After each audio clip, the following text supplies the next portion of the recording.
주님께서 여러분과 함께 요한이 전한 거룩한 복음입니다.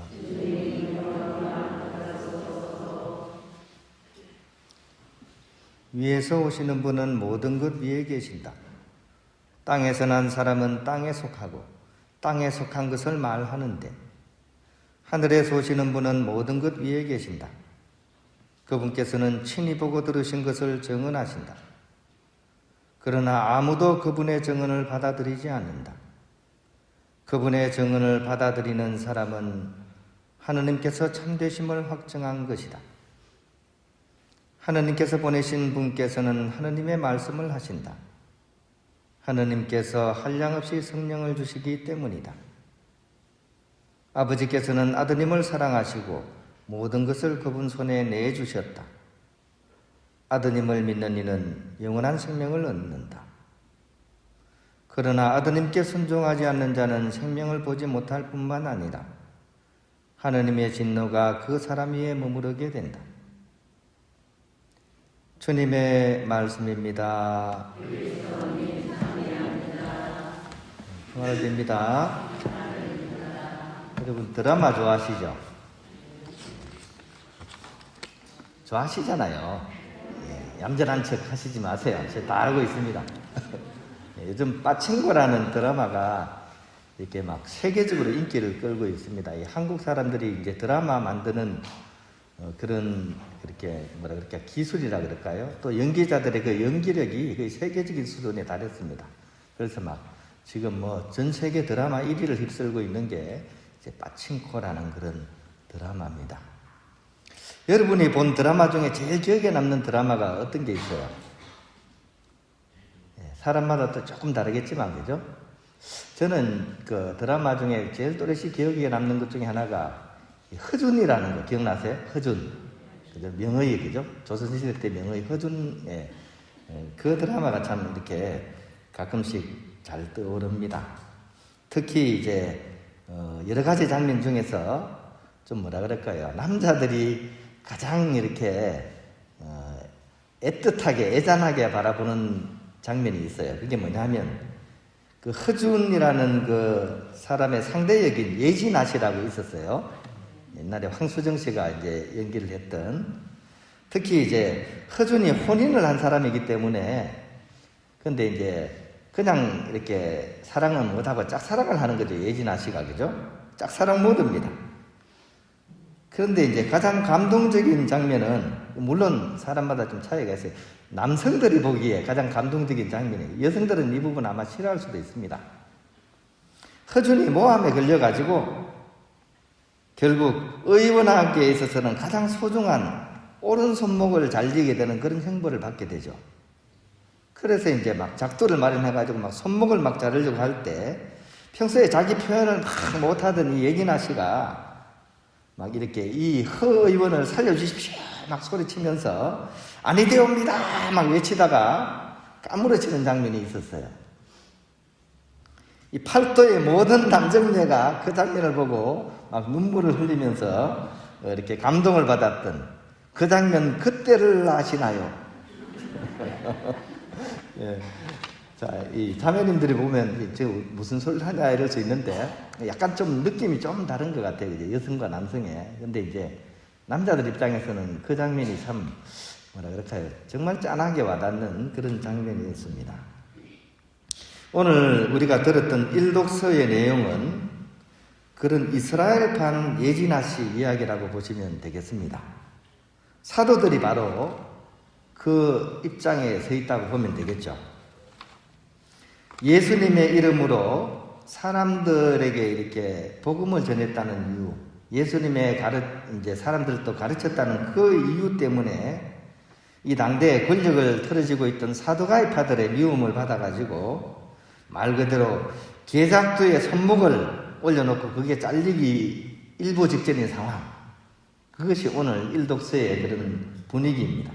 특히 이 사람들은 부활은 없다고 단단히 믿는 현실주의자들이니까 이 예수님의 제자들이 하는 얘기는 정말 허무맹랑한 이야기이고 죽었던 사람이 부활까지 한다니까 이거는 뭐 그냥 이 얘들은 그냥 가만히 둬서는 안 돼. 약간 이런 분위기입니다. 이런 가운데서 오늘 복음을 우리가 다시 한번 이렇게 읽어볼 필요가 있습니다.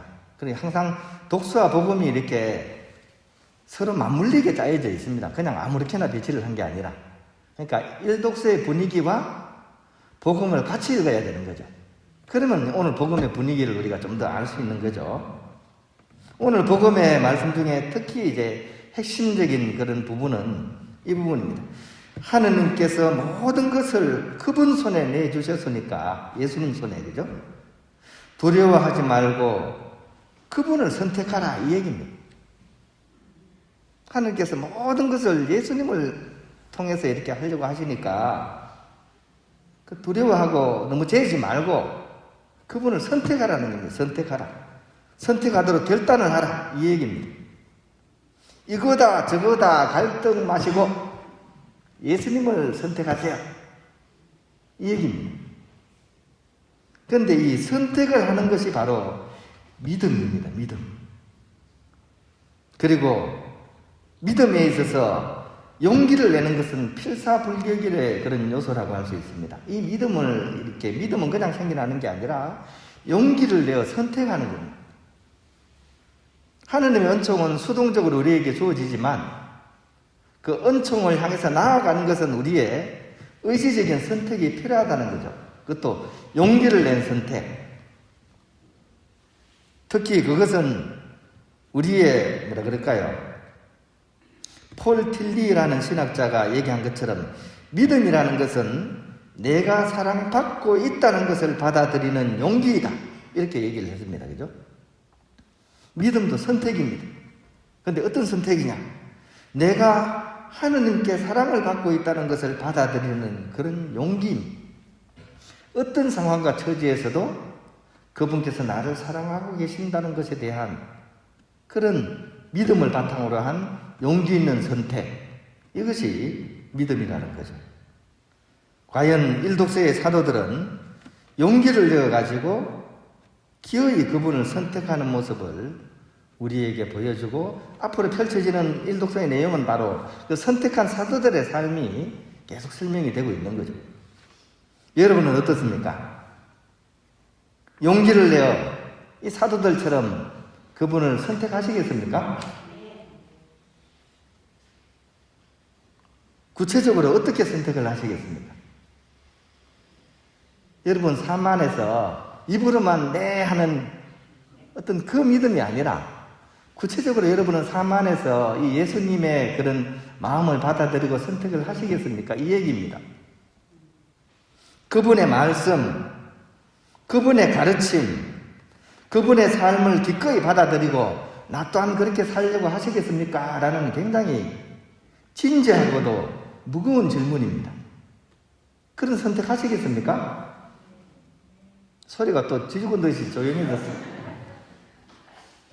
예를 들어서 여러분이 직장에서 일을 하는데 어느 누구 하나 삥땅을 안 하는 사람이 없어요.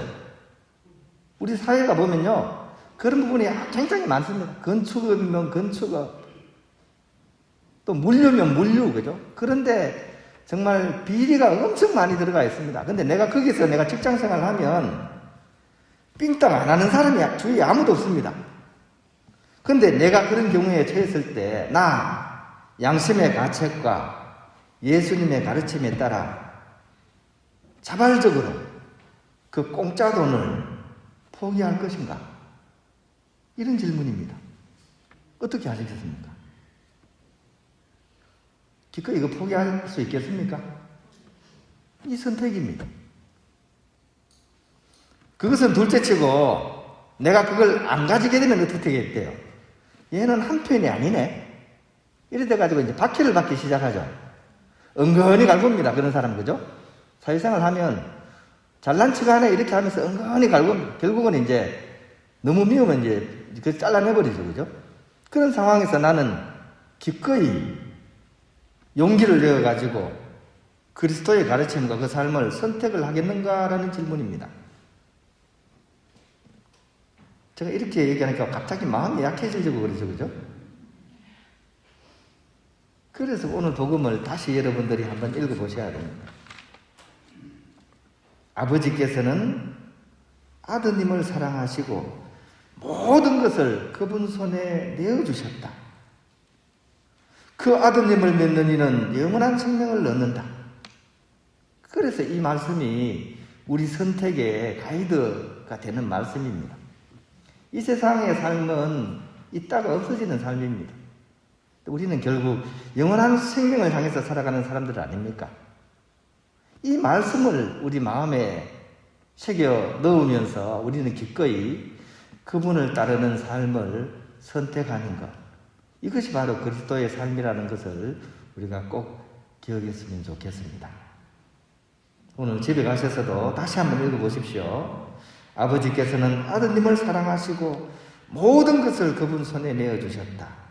그 아드님을 믿는 이는 영원한 생명을 얻으리라.